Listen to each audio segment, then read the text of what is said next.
Friends வாங்க, இன்றைக்கி நம்ம கிச்சனில் என்ன பார்க்க போகிறோன்னா சாம்பார் வடை பார்க்க போகிறோம். சாம்பார் வடைக்கு தேவையான பொருட்கள் என்னென்னு பார்த்துக்கலாம்.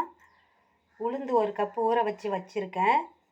வெங்காயம், கருவேப்பிலை, கொத்தமல்லி, பச்சை மிளகாய், கருவேப்பிலை, கொத்தமல்லி, ஒரு வெங்காயம் கட் பண்ணி வச்சுருக்கேன், மிளகு, சீரகம், இவ்வளோ தான் தேவையான பொருட்கள். சாம்பார் நம்ம சாதத்துக்கெலாம் வைப்போம் இல்லையா, வெஜிடபிள் போட்டு கொஞ்சம் திக்னஸாக சாம்பார் வச்சுக்கணும்.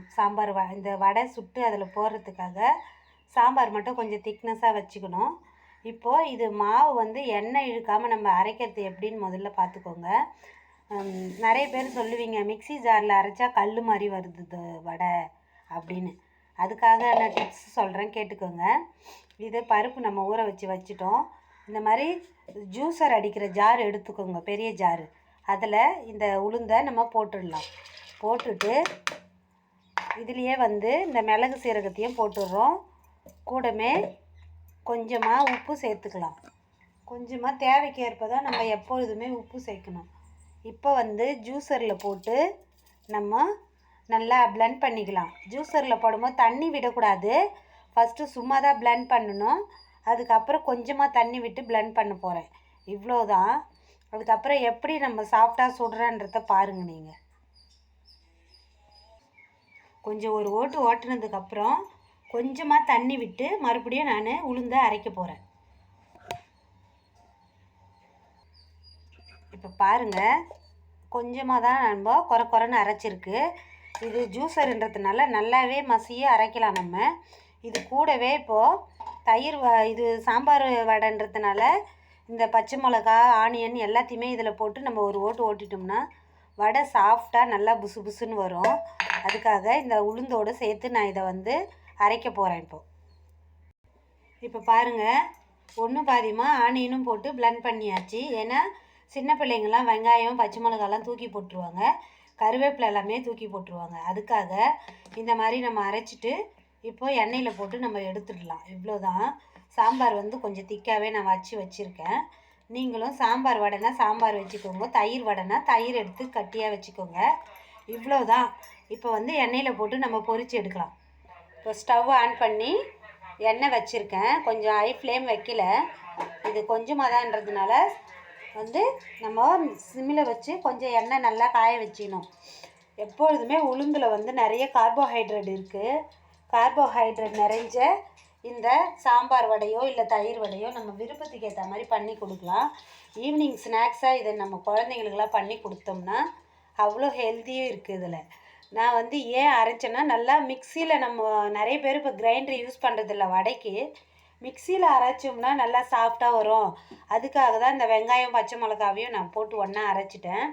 அதை விட்டுட்டு நீங்கள் வெறும் தண்ணியை மட்டும் ஊற்றி அரைச்சிங்கன்னா ஒரு மாதிரியாக ஒன்று தண்ணியாக போயிடும், இல்லைன்னா கெட்டியாக நல்லாவே இருக்காது. அப்படியே நீங்கள் ஆயில் வலிக்காமல் இருக்கணும்னா உளுத்தம் வடை சுடுறீங்கன்னா கொஞ்சமாக பச்சரிசி மாவு ஆட் பண்ணிக்கோங்க. கடலைப்பருப்பு வடை சுடுறீங்கன்னா புழுங்கல் அரிசி மாவு நம்ம வீட்டில் வச்சுருப்போம் இல்லையா, இடியாப்ப மாவுலாம், அது ஒரு ஸ்பூன் அள்ளி போட்டுக்கலாம். அப்போ எண்ணெய் இழுக்காமல் இருக்கிறது இதுதான் மெயின். அதேமாரி வடை சாஃப்டாக இருக்கணும், எண்ணெய் இழுக்காமல் இருக்கணும்னா இந்த மாதிரி நீங்கள் ஃபாலோ பண்ணிக்கங்க. மிக்சிலேயே நல்லா இது பண்ணி ஜூஸர் ஜாரில் கெட்டியாக அரைச்சி எடுத்துக்கிட்டிங்கன்னா அருமையான வடை சூப்பராக ரெடி ஆகிடும். இப்போது எண்ணெய் பேனில் காஞ்சிடுதான்னு பார்ப்போம். எண்ணெய் காஞ்சதும் நம்ம வடையை தட்டி போடலாம். இன்னும் எண்ணெய் சூடேறலை, கொஞ்சம் வெயிட் பண்ணுவோம். இப்போ எண்ணெய் நல்லா சூடேறிடுது. நம்ம வடையை பாருங்கள், நீங்கள் இலை வச்சு கூட வாழை இலை வச்சு தட்டலாம். நான் கையில் தான் எடுத்துக்கிறேன். எடுத்து இப்படி சென்டராக கொஞ்சம் இப்படி பண்ணிவிட்டு நம்ம அழகாக எண்ணெயில் போட்டுடலாம்.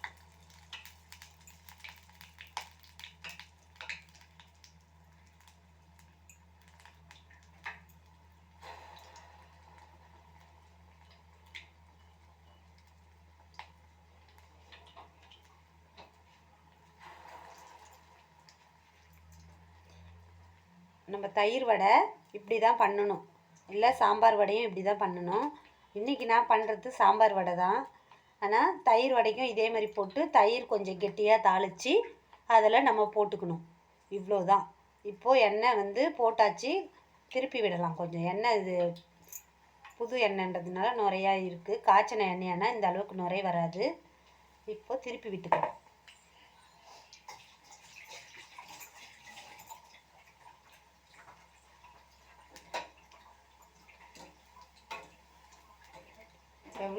வந்து நல்லாவே மொறுமொறுன்னு சாஃப்டாக இருக்கும். இந்த மாதிரி நம்ம ஜூஸரில் அரைச்சோம்னா நிறைய பேர் சின்ன ஜார்லேயே அரைச்சின்னு இருக்கீங்க.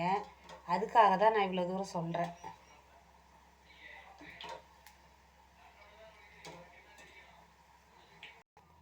இப்போது சாம்பாரில் போட வடை வந்து ரெடி ஆகிடுச்சு. எடுத்துட்டு சாம்பாரில் ஊற வைக்க போகிறேன்.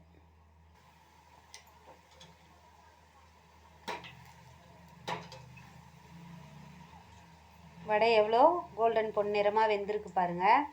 எப்பயுமே மெது வடை சுடும் பொழுது நம்ம எண்ணெய் வந்து ஸ்லோ ஃப்ளேம் தான் வைக்கணும். ஏன்னா அப்போ தான் உள்ளெல்லாம் நல்லா டீப்பாக வேகும். அதுக்காக சொல்கிறேன். இந்த கார்போஹைட்ரேட் உளுந்து எவ்வளோ நம்ம எடுத்துக்கிறோமோ அவ்வளோ கார்போஹைட்ரேட் நமக்கு நிறையவே கிடைக்கும். உளுந்து, துவரை, இந்த மாதிரி நட்ஸுலலாம் கார்போஹைட்ரேட் நிறைய இருக்குது. மேக்ஸிமம் இம்பார்ட்டன்ட் உளுந்தில் தான் நிறையவே இருக்குது. அதுக்கு தான் காலை டிஃபன் இட்லி தோசை சாப்பிடுங்கன்னு நிறைய பேர் டாக்டர்ஸே சொல்கிறாங்க. இவ்வளோ அழகான மெதுவடை ரெடி ஆகிடுச்சு. இதை சாம்பாரில் போட்டு நம்ம ஊற வச்சுட்டு ஒரு 10 மினிட்ஸ் கழித்து சாப்பிட வேண்டியது தான். இப்போது சாம்பார் ஊற்றி ஊற வைக்க போகிறேன். நான் சாம்பார் வடைக்கு தேவையான வடைகள் ரெடி ஆகிடுச்சு ஃப்ரெண்ட்ஸ். நீங்களும் இந்த மாதிரி குழந்தைங்களுக்கு ஈவினிங்கில் மழை டைமோ வெயில் டைமில் பண்ண முடியாது. மழை டைம் இல்லை, கிளைமேட் வின்டர் மாதிரி இருந்தால் இந்த மாதிரிலாம் பண்ணி கொடுப்பீங்கன்ற நம்பிக்கையில் தான் இந்த வீடியோ. பாருங்கள் எண்ணெய் இல்லாமல் எவ்வளோ மிருதுவாக இருக்குதுன்னு. இந்த மாதிரி ஜூஸரில் அரைக்கிறதுனால தான் இவ்வளோ சாஃப்டாக இருக்குது. எண்ணெயே இல்லை பாருங்கள். ஒரு வடையை எடுத்து இப்படி எடுத்தோம்னா அப்படியே எண்ணெயாக ஒழுகும். அந்த மாதிரி தண்ணியாக அரைச்சிடுறாங்க நிறைய பேர். அதுக்காக சொல்கிறேன். எண்ணெய் இல்லாமல் கொஞ்சமாக பச்சரிசி மாவு, அரிசி மாவு நம்ம போட்டாலே, வீட்டில் இருக்கிற அரிசி மாவு போட்டாலே எண்ணெய் எப்பயுமே வடையில் இருக்கவே இருக்காது. அதுக்காக தான் சொல்கிறேன். இந்த மாதிரி பண்ணுங்கள். இப்போ இதை சாம்பாரில் நம்ம போட்டுற போகிறோம், ஊற வைக்கிறோம். சுவையான, ஹெல்த்தியான, அதிக கார்போஹைட்ரேட், நோய் எதிர்ப்பு சக்திகள்லாம் நிறைஞ்ச சாம்பார் வடை ரெடி ஆகிடுச்சு. இந்த மாதிரி நீங்களும் பண்ணுங்கள். தேங்க்யூ ஃபார் வாட்சிங் மை வீடியோ. ஃபஸ்ட் டைம் என்னோடய வீடியோ பார்க்குறீங்கன்னா எனக்கு வந்து நீங்கள் சப்ஸ்கிரைப் பண்ணுங்கள். என்னோடய சேனலுக்கு லைக் பண்ணுங்கள். ஒவ்வொரு வீடியோவுக்கும் எவ்வளோ சாஃப்டாக வெந்திருக்கு பாருங்கள் சாம்பார் வடை. இன்னுமே ஊறுச்சுன்னா இன்னும் நல்லா இந்த பவுல் நிறைஞ்சி வந்துடும். அந்த மாதிரி ஊறி வரும்ன்றதுனால தான் நான் குறைவாக ஊற்றியிருக்கேன் சாம்பார். இன்னொரு டைம் ஊறிட்ட பிறகும் வேணும்னா நம்ம ஊற்றி ஊற வச்சு சாப்பிட்லாம். ஓகே, பாய் பாய் ஃப்ரெண்ட்ஸ். இந்த மாதிரி ஹெல்த்தியான டிஷ் நீங்களும் பண்ணுங்கள்.